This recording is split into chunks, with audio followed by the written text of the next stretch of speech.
ਕਿਸਾਨਾਂ ਦੇ ਮਾਮਲੇ ਤੇ ਸੁਣਵਾਈ ਕਰ ਰਹੀ ਮਾਨਯੋਗ ਸੁਪਰੀਮ ਕੋਰਟ ਨੇ ਕਿਸਾਨ ਆਗੂ ਜਗਜੀਤ ਸਿੰਘ ਡੱਲੇਵਾਲ ਜੀ ਦੀ ਜਾਨ ਅਤੇ ਸੁਰੱਖਿਆ ਨੂੰ ਲੈ ਕੇ ਚਿੰਤਾ ਪ੍ਰਗਟਾਈ ਹੈ। ਡੱਲੇਵਾਲ ਕਿਸਾਨਾਂ ਦੀਆਂ ਮੰਗਾਂ ਨੂੰ ਲੈ ਕੇ ਅਣਮਿੱਥੇ ਸਮੇਂ ਲਈ ਭੁੱਖ ਹੜਤਾਲ ਤੇ ਹਨ।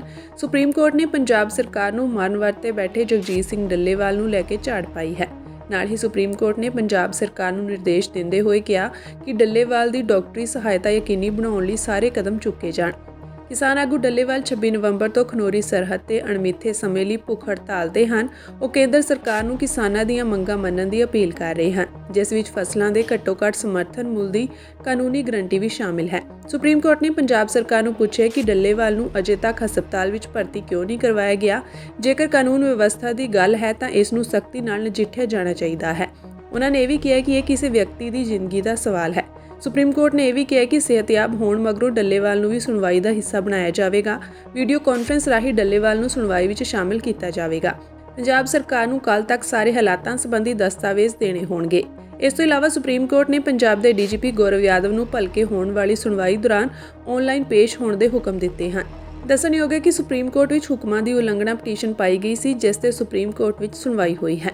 ਸੁਪਰੀਮ ਕੋਰਟ ਦੇ ਵਿੱਚ ਅੱਜ ਜੋ ਇੱਕ ਵਿਅਕਤੀ ਦੀ ਕੰਟੈਂਪਟ ਦੇ ਆਧਾਰ ਤੇ ਜੋ ਸੁਣਵਾਈ ਹੋਈ ਹੈ, ਜੋ ਹੀਅਰਿੰਗ ਹੋਈ ਹੈ, ਜੋ ਸੈਂਟਰ ਸਰਕਾਰ ਦਾ ਸੋਲਿਸਿਟਰ ਜਨਰਲ ਤੁਸ਼ਾਰ ਮਹਿਤਾ ਜੀ ਨੇ ਜੋ ਉੱਥੇ ਪੇਸ਼ਕਾਰੀ ਕੀਤੀ ਹੈ, ਤੇ ਉਹ ਪੇਸ਼ਕਾਰੀ ਤੋਂ ਬਾਅਦ ਸੁਪਰੀਮ ਕੋਰਟ ਨੇ ਜੋ ਹਦਾਇਤ ਪੰਜਾਬ ਸਰਕਾਰ ਨੂੰ ਕੀਤੀ ਹੈ, ਇਹ ਸਾਰੀ ਦੀ ਸਾਰੀ ਜਿਹੜੀ ਕਾਰਵਾਈ ਹੈ ਪੰਜਾਬ ਦੇ ਸਮਾਜਿਕ ਨਿਆਂ ਦੇ ਇਤਿਹਾਸ ਦੇ ਵਿੱਚ ਅਸੀਂ ਸਮਝਦੇ ਹਾਂ ਵੀ ਇੱਕ ਸਵਾਲੀਆ ਚਿੰਨ੍ਹ ਲੱਗਦਾ ਸਾਡੀਆਂ ਨਿਆਂ ਸੰਸਥਾਵਾਂ ਤੇ, ਕਿਉਂਕਿ ਸੁਪਰੀਮ ਕੋਰਟ ਮਾਨਯੋਗ ਸੁਪਰੀਮ ਕੋਰਟ ਸਾਹਮਣੇ ਜਿਹੜੀ ਜੁਆਇੰਟ ਪਾਰਲੀਮੈਂਟਰੀ ਕਮੇਟੀ ਹੈ 31 ਐਮਪੀਆਂ ਦੀ, ਜਿਹਨੇ ਸਰਬਸੰਮਤੀ ਨਾਲ ਰਿਪੋਰਟ ਦਿੱਤੀ ਹੋਈ ਹੈ, ਸੁਪਰੀਮ ਕੋਰਟ ਦੇ ਪਾਸ ਹੈ ਵੀ ਜਿਹੜੀ ਇਹਨਾਂ ਦੀ ਮੇਨ ਮੰਗ ਹੈ MSP ਗਰੰਟੀ ਦੀ, ਉਹਦੇ ਨਾਲ ਦੇਸ਼ ਦਾ ਅਰਥਚਾਰਾ ਮਜ਼ਬੂਤ ਹੋਊਗਾ। ਇਹ ਮੰਗ ਫੌਰੀ ਤੌਰ ਤੇ ਮੰਨੀ ਜਾਣੀ ਚਾਹੀਦੀ ਹੈ। ਸਭ ਤੋਂ ਵੱਡੀ ਜਿਹੜੀ ਐਂ ਕਹਿ ਲਓ ਵੀ ਸੰਵਿਧਾਨਕ ਸੰਸਥਾ ਪਾਰਲੀਮੈਂਟ ਹੈ, ਜਿਹਨੂੰ ਕਹਿੰਦੇ ਆ ਡੈਮੋਕ੍ਰੇਸੀ ਦਾ ਥੰਮ ਹੈ, ਪੰਚਾਇਤ ਹੈ ਸਭ ਤੋਂ ਵੱਡੀ, ਉਹਦੀ ਰਿਪੋਰਟ ਉਹਦੀ ਕਿਸੇ ਸੰਸਦੀ ਕਮੇਟੀ ਦੀ ਜਿਹੜੀ ਐਗਰੀਕਲਚਰ ਵਾਲੇ ਮਸਲੇ ਤੇ ਬਣੀ ਆ, ਉਹਦੀ ਰਿਪੋਰਟ ਸੁਪਰੀਮ ਕੋਰਟ ਦੇ ਸਾਹਮਣੇ ਪਈ ਹੈ, ਪਰ ਮਾਨਯੋਗ ਸੁਪਰੀਮ ਕੋਰਟ ਨੂੰ ਰਿਪੋਰਟ ਨਹੀਂ ਦਿੱਤੀ। ਮਾਨਯੋਗ ਸੁਪਰੀਮ ਕੋਰਟ ਨੇ ਜੋ ਹਾਈ ਪਾਵਰ ਕਮੇਟੀ ਬਣਾਈ ਸੀ, ਇਸ ਅੰਦੋਲਨ ਦੇ ਮੁੱਦਿਆਂ ਨੂੰ ਨਿਪਟਾਰਾ ਕਰਨ ਦੀ ਖਾਤਰ ਸਾਬਕਾ ਜੱਜ ਨਵਾਬ ਸਿੰਘ ਦੀ ਅਗਵਾਈ ਦੇ ਵਿੱਚ ਜੋ ਹਾਈ ਪਾਵਰ ਕਮੇਟੀ ਸੀ, ਉਹ ਹਾਈ ਪਾਵਰ ਕਮੇਟੀ ਦੀ ਰਿਪੋਰਟ ਵੀ ਸੁਪਰੀਮ ਕੋਰਟ ਦੇ ਸਾਹਮਣੇ ਪੇਸ਼ ਹੋ ਚੁੱਕੀ ਹੈ, ਜਿਹਦੇ ਵਿੱਚ ਇਕੱਲਾ ਉਹਨਾਂ ਨੇ MSP ਗਰੰਟੀ ਕਾਨੂੰਨ ਦੀ ਮੰਗ ਨੂੰ ਜਾਇਜ਼ ਨਹੀਂ ਕਿਹਾ। ਬਾਕੀ ਮੰਗਾਂ ਵੀ ਜੋ ਹੈ, ਕਰਜ਼ਾ ਮਾਫੀ ਵਾਲੀ ਹੈ ਜਾਂ ਦੋਹਰ ਹੈ, ਉਹਨਾਂ ਨੂੰ ਵੀ ਵਾਜਬ ਕਰਾਰ ਦਿੰਦੇ ਹੋਏ ਕਿਸਾਨਾਂ ਦੇ ਅੰਦੋਲਨ ਦੇ ਪੱਖ ਦੇ ਵਿੱਚ ਰਿਪੋਰਟ ਦਿੱਤੀ ਹੈ। ਸੋ ਮਾਨਯੋਗ ਸੁਪਰੀਮ ਕੋਰਟ ਨੂੰ ਉਹ ਰਿਪੋਰਟ ਵੀ ਨਹੀਂ ਦਿਸ ਰਹੀ। ਤੀਜੀ ਜਿਹੜਾ ਸਭ ਤੋਂ ਭਾਰਤੀ ਰਾਜ ਦੇ ਵਿੱਚ ਦੂਜੀ ਸਭ ਤੋਂ ਵੱਡੀ ਪੋਸਟ ਹੈ ਉਪ ਰਾਸ਼ਟਰਪਤੀ ਦੀ। ਉਪ ਰਾਸ਼ਟਰਪਤੀ ਜੋ ਭਾਰਤ ਦੇ ਹੈਗੇ ਨੇ ਜਗਦੀਪ ਧਨਖੜ ਜੀ, ਉਹਨਾਂ ਦੀ ਇੱਕ ਪਬਲਿਕ ਦੇ ਵਿੱਚ ਸਟੇਟਮੈਂਟ ਹੋਈ ਹੈ ਭਾਰਤ ਦੇ ਖੇਤੀਬਾੜੀ ਮੰਤਰੀ ਨੂੰ ਸੰਬੋਧਨ ਹੁੰਦੇ ਹੋਏ ਵੀ ਤੁਸੀਂ ਮੈਂ ਇਹਨਾਂ ਦਾ ਮੰਗ ਪੱਤਰ ਪੜ੍ਹਿਆ, ਤੁਸੀਂ ਵਾਅਦੇ ਕੀਤੇ ਐ, ਤੁਸੀਂ ਕਿਉਂ ਸੜਕਾਂ ਤੇ ਵਹਾਏ ਹੋਏ ਆ 2 ਸਾਲਾਂ ਵਿੱਚ। ਸੋ ਇਹ ਤਿੰਨੇ ਜਿਹੜੀਆਂ ਐਗਜ਼ਾਮਪਲਾਂ ਨੇ, ਇਹ ਕਿਸੇ ਕਿਸਾਨ ਜਥੇਬੰਦੀ ਦੀਆਂ ਜਾਂ ਕਿਸੇ ਕਿਸਾਨ ਗਰੁੱਪ ਦੀਆਂ ਨਹੀਂ, ਇਹ ਭਾਰਤੀ ਰਾਜ ਦੀਆਂ ਸਭ ਤੋਂ ਵੱਡੀਆਂ ਸੰਵਿਧਾਨਕ ਸੰਸਥਾਵਾਂ ਦੀਆਂ ਰਿਪੋਰਟਾਂ ਨੇ। ਪਰ ਮਾਨਯੋਗ ਸੁਪਰੀਮ ਕੋਰਟ ਨੂੰ ਜੋ ਤੁਸ਼ਾਰ ਮਹਿਤਾ ਜੀ ਹੈ, ਸੈਂਟਰ ਸਰਕਾਰ ਦੇ ਸੋਲਿਸਿਟਰ ਜਨਰਲ ਹੈ, ਉਹਦੀਆਂ 4 ਗੱਲਾਂ ਵਜਨਦਾਰ ਲੱਗਣ ਲੱਗ ਗਈਆਂ, ਪਰ ਆਹ 3 ਸੰਵਿਧਾਨਕ ਸੰਸਥਾਵਾਂ ਦੀਆਂ ਗੱਲਾਂ ਉਹਨਾਂ ਨੂੰ ਵਜਨਦਾਰ ਨਹੀਂ ਲੱਗੀਆਂ, ਉਹਨਾਂ ਨੂੰ ਦਰਕਨਾਰ ਕੀਤਾ, ਅੱਖੋਂ ਪਰੋਖੇ ਕੀਤਾ। ਤੇ ਦੂਸਰੀ ਗੱਲ, ਕੱਲਾ ਅੱਖੋਂ ਪਰੋਖੇ ਨਹੀਂ ਕੀਤਾ, ਪੰਜਾਬ ਸਰਕਾਰ ਨੂੰ ਹਦਾਇਤ ਕੀਤੀ ਹੈ ਵੀ ਜਿਹੜੀ ਤੁਸੀਂ ਇੰਪਲੀਮੈਂਟ ਕਰੋ, ਸਰਦਾਰ ਜਗਜੀਤ ਸਿੰਘ ਡੱਲੇਵਾਲ ਨੂੰ ਹਸਪਤਾਲ ਦੇ ਵਿੱਚ ਐਡਮਿਟ ਕਰਵਾ ਕੇ ਉਹਦਾ ਟ੍ਰੀਟਮੈਂਟ ਕਰਵਾਓ। ਉਸ ਨੂੰ ਟ੍ਰੀਟਮੈਂਟ ਉਹਦਾ ਹਸਪਤਾਲ ਦੇ ਵਿੱਚ ਐਡਮਿਟ ਕਰਾਉਣ ਦੀ ਖਾਤਰ ਜੋ ਵੀ ਤੁਹਾਨੂੰ ਸਾਧਨ ਵਰਤਣਾ ਪੈਂਦਾ, ਜੋ ਵੀ ਢੰਗ ਤਰੀਕਾ ਵਰਤਣਾ ਪੈਂਦਾ, ਉਹ ਵਰਤੋ। ਇਹ ਗੱਲ ਪੰਜਾਬ ਸਰਕਾਰ ਨੂੰ ਹਦਾਇਤ ਕਰਦੇ ਹੋਏ ਕਿਹਾ।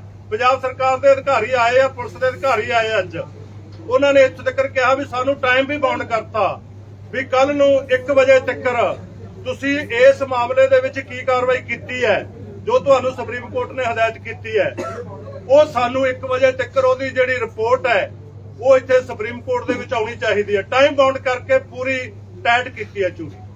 ਸੋ ਇਹ ਤਾਂ ਹੈਗਾ ਸੁਪਰੀਮ ਕੋਰਟ ਦਾ ਪੱਖ, ਜਿਹਦੇ ਅਸੀਂ ਕਹਿੰਦੇ ਆ ਵੀ ਇਹ ਸਾਡਾ ਨਿਆਂ ਜਿਹੜੀ ਪਾਲਿਕਾ ਹੈ, ਜੁਡੀਸ਼ਰੀ ਹੈ, ਉਹ ਤੇ ਵੀ ਸਵਾਲੀਆ ਚਿੰਨ੍ਹ ਲੱਗਦਾ ਵੀ ਉਹ ਲੱਖਾਂ ਲੋਕਾਂ ਦੀਆਂ ਭਾਵਨਾਵਾਂ, ਇੱਥੇ ਇਕੱਲੇ ਕਿਸਾਨਾਂ ਦੀਆਂ ਨਹੀਂ, ਕਿੰਨੇ ਕਿਸਾਨ ਜਥੇਬੰਦੀਆਂ, ਕਿਸਾਨ ਸ਼ਾਮਲ ਹੋਏ ਆ, ਉਹਨਾਂ ਦੇ ਹਮਾਇਤੀਆਂ ਦੀ ਕਿੰਨੀ ਆਹ ਜਿਸ ਦਿਨ ਤੋਂ 26 ਤਰੀਕ ਤੋਂ ਸਰਦਾਰ ਜਗਜੀਤ ਸਿੰਘ ਡੱਲੇਵਾਲ ਦਾ ਮਰਨ ਵਰਤ ਸ਼ੁਰੂ ਹੋਇਆ, ਕਿੰਨੀਆਂ ਪੰਜਾਬ ਦੀਆਂ ਲੋਕਾਂ ਦੀਆਂ ਭਾਵਨਾਵਾਂ ਜ਼ਾਹਰ ਹੋਈਆਂ ਨੇ।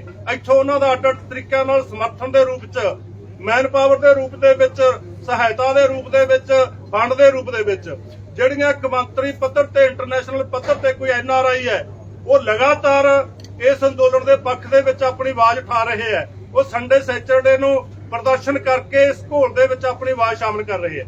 ਸੋ ਸੁਪਰੀਮ ਕੋਰਟ ਨੇ ਸਾਰੇ ਲੋਕਾਂ ਦੀਆਂ ਭਾਵਨਾਵਾਂ ਤੇ ਅਖੀਰ ਤੇ ਮੈਂ ਕਹੂੰਗਾ ਜਿਹੜੇ ਖੁਦ ਮਰਨ ਵਰਤ ਤੇ ਬੈਠੇ ਆ ਸਾਡੇ ਸੀਨੀਅਰ ਸਤਿਕਾਰਯੋਗ ਬਜ਼ੁਰਗ ਆਗੂ ਸਰਦਾਰ ਜਗਜੀਤ ਸਿੰਘ ਡੱਲੇਵਾਲ ਦੀਆਂ ਭਾਵਨਾਵਾਂ ਦਾ ਵੀ ਕੋਈ ਉਹਨਾਂ ਨੇ ਪਰਵਾਹ ਨਹੀਂ ਕੀਤੀ। ਇੱਕ ਪਾਸੇ ਉਹ ਕਹਿ ਰਹੇ ਆ ਵੀ ਡੱਲੇਵਾਲ ਸਾਹਿਬ ਸਿੱਧਾ ਸਾਨੂੰ ਐਡਰੈਸ ਕਰਨ, ਅਸੀਂ ਉਹਨਾਂ ਨੂੰ ਸੁਪਰੀਮ ਕੋਰਟ ਦੇ ਵਿੱਚੋਂ ਸਿਸਟਮ ਤਿਆਰ ਕਰਕੇ ਦੇਵਾਂਗੇ, ਜਿਹੜਾ ਆਨਲਾਈਨ ਸਿਸਟਮ ਹੈ ਉਹਦੇ ਰਾਹੀਂ ਆਪਦੀ ਗੱਲ ਰੱਖਣ। ਉਹਨਾਂ ਨੇ ਤੇ ਆਪਦੀ ਗੱਲ ਰੱਖਤੀ। ਜਿਸ ਦਿਨ ਮੰਤਰੀ ਆਏ ਸੀਗੇ ਆਪਣੇ ਪੰਜਾਬ ਦੇ 5 ਮੰਤਰੀ, ਜਾਂ ਜੋ ਉਹਨਾਂ ਨੇ PM ਨੂੰ ਸੈਕੰਡ ਚਿੱਠੀ ਲਿਖੀ ਹੈ ਪ੍ਰਾਈਮ ਮਿਨਿਸਟਰ ਨੂੰ, ਉਹਦੇ ਵਿੱਚ ਕਹਿਤਾ ਵੀ ਜੇ ਤੁਸੀਂ ਮੇਰੀ ਜਾਨ ਬਚਾਉਣਾ ਚਾਹੁੰਦੇ ਹੋ, ਸੱਚਮੁੱਚ ਮੇਰੀ ਜਾਨ ਦਾ ਫਿਕਰ ਹੈ, ਤਾਂ ਉਹ ਜਿਹੜੇ ਪਿਛਲੇ 2 ਦਹਾਕਿਆਂ ਦੇ ਵਿੱਚ ਲੱਖਾਂ ਕਿਸਾਨ ਖੁਦਕੁਸ਼ੀਆਂ ਕਰ ਗਏ, ਤੇ ਜੇ ਇਹ MSP ਵਾਲੀ ਸਵਾਮੀਨਾਥਨ ਵਾਲੀ ਮੰਗ ਨਹੀਂ ਮੰਨੀ ਜਾਂਦੀ ਹੈ ਤਾਂ ਲੱਖਾਂ ਆਉਣ ਵਾਲੇ ਸਮੇਂ 'ਚ ਭਵਿੱਖ 'ਚ ਵੀ ਹੋਣਗੀਆਂ। ਤੁਸੀਂ ਉਹਨਾਂ ਦੀਆਂ ਜਾਨਾਂ ਦਾ ਫਿਕਰ ਕਰੋ। ਤੇ ਨਾਲ ਉਹਨਾਂ ਨੇ ਇਹ ਕਹਿਤਾ ਮੇਰਾ ਮਰਨ ਵਰਤ ਬੰਦ ਕਰਾਉਣ ਦਾ 2 ਹੀ ਇਆਮ ਹੈ, 2 ਹੀ ਡਾਇਮੈਂਸ਼ਨਾਂ ਨੇ, 2 ਹੀ ਰਸਤੇ ਹੈ। ਪਹਿਲਾ ਹੈਗਾ ਵੀ ਸਰਕਾਰ ਉਹ ਮੰਗਾਂ ਦਾ ਨਿਪਟਾਰਾ ਸੈਂਟਰ ਸਰਕਾਰ ਕਰੇ, ਵਾਰਤਾ ਸਦਕੇ ਕਰੇ, ਬਿਨਾਂ ਵਾਰਤਾ ਸਦਕੇ ਕਰ ਲੇ, ਕੋਈ ਵਾਰਤਾ ਦੀ ਲੋੜ, ਉਹਨਾਂ ਦਾ ਨਿਪਟਾਰਾ ਕਰੇ।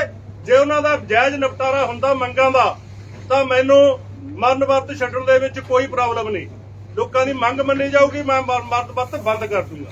ਦੂਜਾ ਜਿਹੜਾ ਰਸਤਾ ਹੈਗਾ ਵੀ ਮੇਰੇ ਮਰਨ ਤੋਂ ਬਾਅਦ ਮੈਂ ਆਪਣੀ ਜ਼ਿੰਦਗੀ, ਆਪਣਾ ਜੀਵਨ ਹੈ, ਮੈਂ ਦਾਅ ਤੇ ਲਾ ਕੇ ਬੈਠਾ, ਮੈਂ ਕੋਈ ਡਰਾਮਾ ਨਹੀਂ ਕਰ ਰਿਹਾ, ਮੈਂ ਕੋਈ ਦਿਖਾਵਾ ਨਹੀਂ ਕਰ ਰਿਹਾ। ਇੱਥੋਂ ਤੱਕ ਵੀ ਉਹਨਾਂ ਨੇ ਸਾਨੂੰ ਕਿਹਾ, ਅਸੀਂ ਮਿਲਣ ਗਏ ਆ, ਬਈ ਤੁਸੀਂ ਆਪਣੀ ਚੌਕਸੀ ਵਧਾ ਦਿਓ, ਆਪਣੀ ਵਲੰਟੀਅਰ ਫੋਰਸ ਵਧਾ ਦਿਓ, ਤੁਸੀਂ ਤੁਹਾਡੀ ਪਹਿਰੇਦਾਰੀ ਦੇ ਵਿੱਚ ਕੋਈ ਕਮੀ ਨਹੀਂ ਰਹਿਣੀ ਚਾਹੀਦੀ। ਜੇ ਤੁਹਾਡੀ ਪਹਿਰੇਦਾਰੀ 'ਚ ਕਿਸੇ ਕਮੀ ਕਾਰਨ, ਤੁਹਾਡੀ ਫੋਰਸ ਦੀ ਤਾਇਨਾਤੀ ਦੀ ਕਿਸੇ ਕਮੀ ਕਾਰਨ ਪੁਲਿਸ ਚੱਕਣ ਦੇ ਵਿੱਚ ਮੈਨੂੰ ਕਾਮਯਾਬ ਹੋ ਗਈ ਤਾਂ ਇਹ ਸਭ ਤੋਂ ਮਾੜੀ ਗੱਲ ਹੋਊਗੀ, ਮੇਰੀ ਸਿਆਸੀ ਮੌਤ ਹੋਊਗੀ। ਇਹ ਤੁਸੀਂ ਮੇਰੀ ਸਿਆਸੀ ਮੌਤ ਨਾ ਕਰਵਾ ਦਿਓ। ਸੋ ਉਹਨਾਂ ਦੀਆਂ ਇੱਥੋਂ ਤੱਕ ਜਿਹੜੇ ਸਖਤ ਸ਼ਬਦ ਹੈ, ਇੱਥੋਂ ਤੱਕ ਆਪਣੀਆਂ ਵਰਕਰਾਂ ਨੂੰ, ਆਪਣੇ ਕਿਸਾਨਾਂ ਨੂੰ, ਕਿਸਾਨ ਜਥੇਬੰਦੀਆਂ ਨੂੰ ਹਦਾਇਤ ਹੈ, ਸੁਪਰੀਮ ਕੋਰਟ ਨੂੰ, ਸੈਂਟਰ ਸਰਕਾਰ ਨੂੰ ਉਹਨਾਂ ਦੀ ਭਾਵਨਾ ਪ੍ਰਗਟ ਕਰਤੀ। ਇਹਦੇ ਬਾਵਜੂਦ ਵੀ ਜੇ ਸੁਪਰੀਮ ਕੋਰਟ ਇਹੋ ਜਿਹੀਆਂ ਹਦਾਇਤਾਂ ਕਰਦੀ ਆ ਪੰਜਾਬ ਸਰਕਾਰ ਨੂੰ ਤਾਂ ਅਸੀਂ ਉਹਦਾ ਸਾਹਮਣਾ ਕਰਨ ਨੂੰ ਵੀ ਤਿਆਰ ਹੈ। ਅਸੀਂ ਉੱਤੇ ਵੀ ਡੱਲੇਵਾਲ ਸਾਹਿਬ ਨੂੰ ਕਹਿਤਾ ਸੀਗਾ ਵੀ ਅਸੀਂ ਖੁਦ ਇਕੱਲੇ ਵਲੰਟੀਅਰ ਨਹੀਂ, ਅਸੀਂ ਆਗੂ ਹੈ, ਸਾਰੀ ਰਾਤ ਪਹਿਰਾ ਦੇਵਾਂਗੇ, ਵਲੰਟੀਅਰ ਡਾਕ ਚੱਕ ਕੇ ਅਸੀਂ ਸਾਰੀ ਰਾਤ ਫਿਰਾਂਗੇ, ਭਾਵੇਂ ਸਾਨੂੰ ਦਿਨੇ ਸੌਣਾ ਪਵੇ। ਸਾਨੂੰ ਮਾਰਨ ਤੋਂ ਬਾਅਦ, ਆਗੂਆਂ ਨੂੰ ਮਾਰਨ ਤੋਂ ਬਾਅਦ ਫੇਰ ਭਾਵੇਂ ਤੁਹਾਨੂੰ ਚੱਕਣ 'ਚ ਕਾਮਯਾਬ ਹੋ ਜਾਣ, ਸਾਡੇ ਜਿਉਂਦੇ ਜੀ ਚੱਕਣ 'ਚ ਕਾਮਯਾਬ ਨਹੀਂ ਹੋਣਗੇ। ਔਰ ਰਾਤ ਅਸੀਂ ਗਿਣਿਆ, ਪਰਸੋਂ ਦੀ ਰਾਤ ਨੂੰ ਇੱਕ ਇਧਰੋਂ ਕਾਫਲਾ ਆਇਆ ਸੀ, ਕੋਈ ਗਲਤ ਰਸਤੇ ਪੈ ਗਿਆ ਟਰੱਕਾਂ ਦਾ, ਸ਼ੱਕ ਹੋ ਗਿਆ ਵੀ ਕਾਨਵਾਈ ਆ ਰਹੀ ਹੈ ਰਾਤ ਨੂੰ ਚੱਕਣ ਦੀ ਖਾਤਰ। 1:30 ਵਜੇ ਦਾ ਟਾਈਮ ਸੀਗਾ ਤੇ ਘੱਟੋ ਘੱਟ 1000 ਬੰਦਾ ਸੜਕ ਤੇ ਆ ਗਿਆ ਸੀਗਾ ਡਾਂਗਾ ਲੈ ਕੇ। ਸੋ ਇਸ ਕਰਕੇ ਇਹ ਸੌਖਾ ਨਹੀਂ ਹਦਾਇਤ ਕਰ ਦੇਣੀ। ਦੂਸਰੀ ਗੱਲ ਮੈਂ ਪੰਜਾਬ ਸਰਕਾਰ ਨੂੰ ਕਹਿਣਾ, ਬਹੁਤ ਸਾਡੇ ਕੋਲੇ ਅਸੀਂ ਦਰਜਨਾਂ ਮਸਾਲਾ ਦੇ ਸਕਦੇ ਹਾਂ। ਸੁਪਰੀਮ ਕੋਰਟ ਨੇ ਹਦਾਇਤ ਕੀਤੀ ਹੋਵੇ ਸਰਕਾਰ ਨੂੰ ਤੇ ਸਰਕਾਰ ਨੇ ਐਂ ਕਹਿ ਕੇ ਵਾਪਸ ਕੀਤਾ ਹੋਵੇ ਵੀ ਜੇ ਅਸੀਂ ਇਹ ਤੁਹਾਡੀ ਹਦਾਇਤ ਲਾਗੂ ਕਰਦੇ ਆ ਤਾਂ ਇੱਥੇ ਖੂਨ ਖਰਾਬਾ ਹੋਊਗਾ, ਇੱਥੇ ਲਾ ਐਂਡ ਆਰਡਰ ਦੀ ਸਥਿਤੀ ਪੈਦਾ ਹੋਊਗੀ। ਸਾਡਾ ਬਠਿੰਡਾ ਜ਼ਿਲ੍ਹੇ ਵਿੱਚ ਰਾਮਪੁਰੇ ਪਿੰਡ ਦੇ ਵਿੱਚ ਕੋਈ ਗੁਰਦੁਆਰੇ ਦਾ ਮਸਲਾ ਸੀ, ਗੁਰਦੁਆਰੇ ਦਾ ਸਿਵਿਆਂ ਦਾ ਮਸਲਾ ਸੀ। ਸੁਪਰੀਮ ਕੋਰਟ ਨੇ ਕਹਿਤਾ ਸੀ ਵੀ ਇੱਥੇ ਗੁਰਦੁਆਰੇ 'ਚ ਸਿਵੇ ਰਹਿਣੇ ਚਾਹੀਦੇ ਆ। ਸਰਕਾਰ ਨੇ, ਪੰਜਾਬ ਸਰਕਾਰ ਨੇ ਕਿਹਾ ਵੀ ਜੇ ਗੁਰਦੁਆਰੇ 'ਚ ਸਿਵੇ ਰੱਖਾਂਗੇ ਇੱਥੇ ਦਰਜਨਾਂ ਕਤਲ ਹੋਣਗੇ। ਤਾਂ ਉਹਨਾਂ ਨੇ ਵਾਪਸ ਕਰਤੀ ਸੀਗੀ। ਸੋ ਇਹ ਮਸਲਾ ਤਾਂ ਗੁਰਦੁਆਰੇ ਦੇ ਮਸਲੇ ਤੋਂ ਕਿਤੇ ਵੱਡਾ ਹੈ। ਸੋ ਪੰਜਾਬ ਸਰਕਾਰ ਨੂੰ ਵੀ ਅਸੀਂ ਕਹਿੰਦੇ ਆ ਵੀ ਜੋ ਸੱਚਮੁੱਚ ਹੀ ਕਿਸਾਨਾਂ ਪ੍ਰਤੀ ਸਹਿਰਦਾ ਹੈ, ਸਰਦਾਰ ਜਗਜੀਤ ਸਿੰਘ ਡੱਲੇਵਾਲ ਪ੍ਰਤੀ ਸਹਿਰਦਾ ਹੈ, ਤਾਂ ਸੁਪਰੀਮ ਕੋਰਟ ਨੂੰ ਕੱਲ 1 ਵਜੇ ਰਿਪੋਰਟ ਭੇਜ ਦੇ ਬਈ ਇਹ ਜ਼ਬਰਦਸਤੀ ਅਸੀਂ ਨਹੀਂ ਚੱਕ ਸਕਦੇ। ਜ਼ਬਰਦਸਤੀ ਜੇ ਉਹਨਾਂ ਨੂੰ ਚੱਕ ਕੇ ਹਸਪਤਾਲ 'ਚ ਕਰਾਂਗੇ ਤਾਂ ਹੋ ਸਕਦਾ ਇੱਕ ਜਾਨ ਬਚਾਉਂਦੇ ਬਚਾਉਂਦੇ ਦਰਜਣਾ ਇੱਥੇ ਹੋਰ ਪੁਲਿਸ ਵਾਲਿਆਂ ਦੀਆਂ ਵੀ ਤੇ ਕਿਸਾਨਾਂ ਦੀਆਂ ਵੀ ਇੱਥੇ ਲਾਸ਼ਾਂ ਵਿਸ ਜਾਣ। ਇਹ ਰਿਪੋਰਟ ਅਸੀਂ ਕਹਿੰਦੇ ਆ ਵੀ ਪੰਜਾਬ ਸਰਕਾਰ ਨੂੰ 1 ਵਜੇ ਤੋਂ ਪਹਿਲਾਂ ਦੇਣੀ ਚਾਹੀਦੀ ਆ। ਪਰ ਜੇ ਉਹਨਾਂ ਨੇ ਪ੍ਰੈਸ਼ਰ ਤਹਿਤ, ਸੁਪਰੀਮ ਕੋਰਟ ਦੇ ਪ੍ਰੈਸ਼ਰ ਤਹਿਤ ਜਾਂ ਸੈਂਟਰ ਸਰਕਾਰ ਦੇ ਪ੍ਰੈਸ਼ਰ ਤਹਿਤ ਇਹੋ ਜਿਹੇ ਰਾਹ ਪੈਣ ਦੀ ਕੋਸ਼ਿਸ਼ ਕੀਤੀ ਤਾਂ ਇਹਦਾ ਜਿਹੜਾ ਹੈਗਾ ਉਹਨਾਂ ਦੇ ਤਾਂ ਕਲੰਕ ਹੋਊਗਾ ਹੀ ਸੈਂਟਰ ਸਰਕਾਰ ਦੀ ਪੁਲਿਸ ਤੇ, ਨਾਲ ਜਿਹੜੀ ਭਗਵੰਤ ਮਾਨ ਦੀ ਪੰਜਾਬ ਸਰਕਾਰ ਹੈ ਆਪਣੇ ਮੱਥੇ ਤੇ ਕਾਲਾ ਕਲੰਕ ਲਾਊਗੀ। ਇਸ ਤੋਂ ਬਚ ਨਹੀਂ ਸਕੂਗੀ। ਅਸੀਂ ਹਰ ਹਾਲਤ ਦੇ ਵਿੱਚ ਸਾਹਮਣਾ ਕਰਾਂਗੇ, ਪਰ ਜਿਹੜਾ ਜਗਜੀਤ ਸਿੰਘ ਡੱਲੇਵਾਲ ਦੀ ਭਾਵਨਾ ਹੈਗੀ ਹੈ ਮੈਂ ਇੱਥੋਂ ਚੱਕਿਆ ਨਹੀਂ ਜਾਣਾ ਚਾਹੀਦਾ, ਉਹ ਭਾਵਨਾ ਤੇ ਅਸੀਂ ਕੋਈ भी आंच नहीं आने देंगे, उसकी राखी करांगे। धन्यवाद। एक छोटी सी चीज इसमें और जोड़नी है।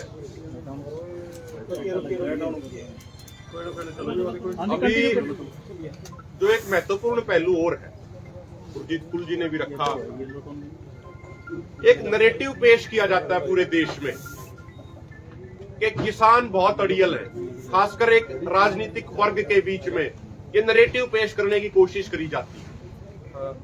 लेकिन जब से सरदार जगजीत सिंह डल्लेवाल जी अनशन पे हैं, अगर 26 नवंबर से लेके अभी तक ही बात कर ले तो माननीय उपराष्ट्रपति जी को एक चिट्ठी लिखी गई, माननीय प्रधानमंत्री जी को 2 चिट्ठी लिखी गई, माननीय सुप्रीम कोर्ट जी के साथ ऑनलाइन वीडियो कॉन्फ्रेंसिंग के माध्यम से जुड़ने का प्रयास किया गया, लेकिन सरदार जगजीत सिंह डल्लेवाल जी को बात नहीं रखने दी गई। उसके बाद अगले दिन सरदार जगजीत सिंह डल्लेवाल जी द्वारा हस्ताक्षरित चिट्ठी अपनी भावनाएं प्रकट करते हुए माननीय सुप्रीम कोर्ट को लिखित में भी भेजा गया।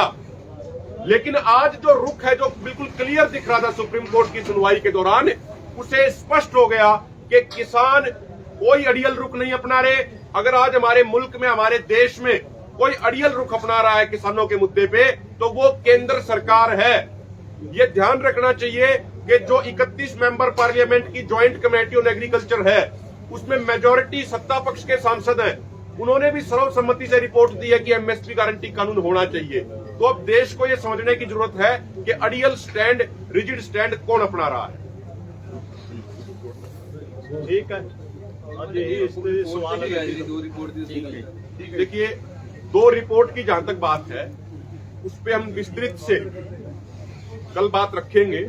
वो इसलिए कह रहा हूं मैं क्योंकि जो प्राइवेट जो टीम है डॉक्टरों की, उन्होंने जो अपनी एक प्राइवेट बहुत रेपुटेड लैब है, वो भी कोई छोटी लैब नहीं है, प्राइवेट और रेपुटेड लैब है, उसमें जो रिजल्ट आया है कीटोन बॉडी टेस्ट का वो 6.8 है। और जो पंजाब गवर्नमेंट के डॉक्टरों की टीम ने जो अपनी लेबोरेटरी से जो चेक कराया है, उसका जो रिजल्ट आया है वो 5.8 है। दोनों बहुत सीरियस है, नॉर्मल से लगभग 20 गुना ज्यादा है, दोनों की रिपोर्ट ये कह रही है। लेकिन कल जब सरकारी डॉक्टर भी आ जाएंगे और जो प्राइवेट डॉक्टरों की टीम है, उनसे वो डिस्कस करके मीडिया के बीच में वो सारी बातें रखेंगे, डॉक्टरों को साथ बैठा के रखने का प्रयास करेंगे कि भाई ये रिपोर्ट में जो वेरिएशन आ रहा है 1 पॉइंट का, ये क्यों आ रहा है। लेकिन दोनों रिपोर्ट इस बात को जरूर स्पष्ट कर देती है। देखिए, मैं कोई डॉक्टरी का एक्सपर्ट तो नहीं हूं, मैं कोई मेडिकल, हमारे में से कोई भी साथी मेडिकल लाइन का एक्सपर्ट नहीं है, लेकिन डॉक्टरों से जितनी हमारी बातचीत हुई, उस बातचीत के आधार पे डॉक्टरों ने हमें ये बताया, ये समझाया कि जो ये कीटोन बढ़ते हैं, ये उसी स्थिति में बढ़ते हैं जब कोई आदमी स्टार्वेशन कर रहा हो, जब कोई आदमी अंदर से बहुत ज्यादा भूखा रह रहा हो, वो लंबे समय से अनशन कर रहा हो, उसी स्थिति में कीटोन बॉडी लेवल बढ़ते हैं। तो सरदार जगजीत सिंह डल्लेवाल जी के कीटोन बॉडी लेवल बहुत अलार्मिंग स्टेज में जा चुके हैं, बहुत चिंताजनक स्टेज में जा चुके हैं। तो दोनों रिपोर्टों ने, सरकारी रिपोर्ट ने भी और प्राइवेट डॉक्टरों की टीम की रिपोर्ट ने भी आज इस बात पे मोहर लगा दी है, इस बात की पुष्टि कर दी है, 100% नहीं 200% पुष्टि कर दी है कि सरदार जगजीत सिंह डल्लेवाल जी 32 दिनों से ना तो कुछ खा रहे हैं और ना पानी के अलावा ना कुछ पी रहे हैं। ਅੱਜ ਸੁਪਰੀਮ ਕੋਰਟ ਨੇ ਵੀ ਹਦਾਇਤ ਕੀਤੀ ਹੈ ਕਿ ਡੱਲੇਵਾਲ ਸਾਹਿਬ ਨੂੰ ਕਿਸੇ ਹਸਪਤਾਲ ਵਿੱਚ ਦਾਖਲ ਕਰੋ, ਪਰ ਪਿਛਲੇ 3 ਦਿਨਾਂ ਤੋਂ ਪਹਿਲਾਂ ਅੱਧੀ ਕੈਬਨਿਟ ਆਈ, ਕੱਲ ਕੁਲਤਾਰ ਸਿੰਘ ਸੰਧਵਾ ਵੀ ਆਏ ਤੇ ਅੱਜ ਫਿਰ ਚੀਮਾ ਸਾਹਿਬ ਦਾ ਆਉਣਾ, ਕਿਵੇਂ ਦੇਖਦੇ ਹੋ ਚੀਜ਼ ਨੂੰ? ਲਗਾਤਾਰ ਜਿਹੜਾ ਪ੍ਰਸ਼ਾਸਨ ਜੁੜਿਆ ਹੋਇਆ ਹੈ ਇਸ ਮੋਰਚੇ ਨਾਲ। ਉਹ ਤਾਂ ਅਸੀਂ ਪਹਿਲਾਂ ਮੈਂ ਬੋਲਣ 'ਚ ਹੀ ਲੈ ਜਾਂਦਾ ਵੀ ਪੰਜਾਬ ਸਰਕਾਰ ਦਾ ਫਰਜ਼ ਬਣਦਾ ਹੈ। ਅਸੀਂ ਜਿੱਥੇ ਪਹਿਲਾਂ ਮੰਤਰੀ ਆਏ ਨੇ ਅਮਨ ਅਰੋੜਾ ਜੀ ਆਏ ਨੇ, ਖੁਦ ਆਪਣੇ ਡੱਲੇਵਾਲ ਸਾਹਿਬ ਨੇ ਕਿਹਾ ਵੀ ਤੁਸੀਂ ਇੱਥੇ ਸਮਾਂ ਸਾਡਾ ਵੇਸਟ ਆਪਦਾ ਵੇਸਟ ਨਾ ਕਰੋ, ਸਾਡੇ ਨਾਲ ਸਮਾਂ ਵੇਸਟ ਨਾ ਕਰੋ, ਤੁਹਾਡੀ ਡਿਊਟੀ ਬਣਦੀ ਹੈ, ਤੁਸੀਂ ਤੁਹਾਡੇ ਕੋਲੇ ਅਥਾਰਟੀ ਹੈ ਇੱਕ ਪੰਜਾਬ ਸਰਕਾਰ ਤੇ, ਤੁਸੀਂ ਹੈੱਡ ਹੈ, ਤੁਹਾਡੇ ਕੋਲੇ ਪੰਜਾਬ ਸਰਕਾਰ ਦੀ ਤਾਕਤ ਹੈ, ਤੁਸੀਂ ਇਹ ਤਾਕਤ ਨੂੰ ਵਰਤੋ ਜੇ ਸੱਚਮੁੱਚ ਹੀ ਕਿਸਾਨਾਂ ਦੇ ਅੰਦੋਲਨ ਦੇ ਪੱਖੀ ਹੈ। ਉਹਨਾਂ ਨੇ ਕੰਕਰੀਟ ਸੁਝਾਅ ਵੀ ਦਿੱਤਾ ਵੀ ਤੁਸੀਂ ਇਹ ਕਰੋ ਵੀ ਤੁਸੀਂ ਆਪਣਾ ਸਰਬ ਪਾਰਟੀ ਮੀਟਿੰਗ ਸੱਦੋ ਪੰਜਾਬ ਦੀਆਂ ਪੋਲੀਟੀਕਲ ਪਾਰਟੀਆਂ ਦੀ, ਤੁਸੀਂ ਅਸੈਂਬਲੀ ਸੈਸ਼ਨ ਸੱਦੋ, ਸੈਸ਼ਨ ਸੱਦ ਕੇ ਉਹਦੇ ਵਿੱਚ ਕਿਸਾਨਾਂ ਦੇ ਅੰਦੋਲਨ ਦੇ ਪੱਖ 'ਚ ਮਤਾ ਪਾਸ ਕਰਕੇ ਸਾਰੇ ਪੰਜਾਬ ਦੀ ਆਵਾਜ਼ ਬਣ ਜੂਗੀ। ਉਹ ਤੁਸੀਂ ਸੈਂਟਰ ਸਰਕਾਰ ਕੋਲੇ ਭੇਜੋ। ਜੇ ਫੇਰ ਵੀ ਨਹੀਂ ਮੰਨਦੇ ਤੁਸੀਂ ਬੈਠੋ ਉੱਥੇ ਜੰਤਰ ਮੰਤਰ ਤੇ। ਇਹ ਉਹਨਾਂ ਨੂੰ ਪਹਿਲਾਂ ਹੀ ਕਿਹਾ ਹੋਇਆ ਪੰਜਾਬ ਸਰਕਾਰ ਨੂੰ, ਤਾਂ ਉਹਨਾਂ ਨੂੰ ਇਹ ਕਰਨਾ ਬਣਦਾ ਪੰਜਾਬ ਸਰਕਾਰ ਜੀ। ਦੇਖੋ ਜਿਹੜੀ ਦੂਜੀ ਪੰਜਾਬ ਦੇ ਮੰਤਰੀ ਮੰਡਲਾਂ ਨੇ ਲਗਾਤਾਰ ਇੱਥੇ ਆਉਣਾ, ਮੁੱਖ ਮੰਤਰੀ ਨੇ ਆਸਟ੍ਰੇਲੀਆ ਜਾਣਾ, ਸਥਿਤੀ ਕਿੱਥੋਂ ਸੁਪਰੀਮ ਕੋਰਟ ਦੇ ਵਿੱਚ ਆ ਗਈ ਹੈ, ਕਿੰਨਾ ਦਬਾਅ ਪਾ ਰਿਹਾ ਪੰਜਾਬ ਸਰਕਾਰ ਤੇ। ਤੋਂ ਪੰਜਾਬ ਸਰਕਾਰ ਨੂੰ ਇਹੀ ਅਸੀਂ ਸ਼ੁਰੂ ਤੋਂ ਕਹਿੰਦੇ ਆ ਰਹੇ ਹਾਂ ਕਿ ਜਿੰਨਾ ਕੁਝ ਮੁੱਖ ਮੰਤਰੀ ਕਰ ਸਕਦਾ ਸਟੇਟ ਲਈ, ਕੱਲ ਨੂੰ ਇਹ ਗੁੰਜਾਇਸ਼ ਨਾ ਰਹੇ ਕਿ ਜਿੱਥੋਂ ਤੇ ਕੁਝ ਕਰ ਸਕਦਾ ਸੀ ਆਮ ਲੋਕ ਜਾਂ ਜਿਹੜੇ ਸਾਡੇ ਮੋਰਚੇ ਤੋਂ ਬਾਹਰ ਫੋਰਮਾਂ ਤੋਂ ਬਾਹਰ ਬੁੱਝੀ ਵੀ ਨੇ, ਉਹ ਕਹਿਣ ਕਿ ਪੰਜਾਬ ਸਰਕਾਰ ਇਸ ਤੋਂ ਵੱਧ ਹੋਰ ਕੀ ਕਰ ਸਕਦੀ ਹੈ। ਪਰ ਉਹ ਸਥਿਤੀ ਸਾਫ਼ ਸਾਹਮਣੇ ਆ ਗਈ ਹੈ ਕਿ ਮੁੱਖ ਮੰਤਰੀ ਨੇ ਇਸ ਅੰਦੋਲਨ ਨੂੰ, ਕੇਂਦਰ ਦੀਆਂ ਧਮਕੀਆਂ ਨੂੰ, ਕੇਂਦਰ ਦੀਆਂ ਸਿਫਾਰਿਸ਼ਾਂ ਨੂੰ ਸੀਰੀਅਸ ਨਹੀਂ ਲੈਤਾ। ਫੌਰੀ ਉਹਨਾਂ ਨੂੰ ਆਪਦਾ ਉਹ ਜਿਹੜਾ ਦੌਰਾ ਹੈ ਰੱਦ ਕਰਕੇ ਕੈਬਨਿਟ ਦੀ ਮੀਟਿੰਗ ਸੱਦ ਕੇ ਇਸ ਦਾ ਸਾਹਮਣਾ ਕਰਨਾ ਚਾਹੀਦਾ। ਸੱਚੀ ਉਹ ਕਿਸਾਨਾਂ ਦੇ ਨਾਲ ਨੇ।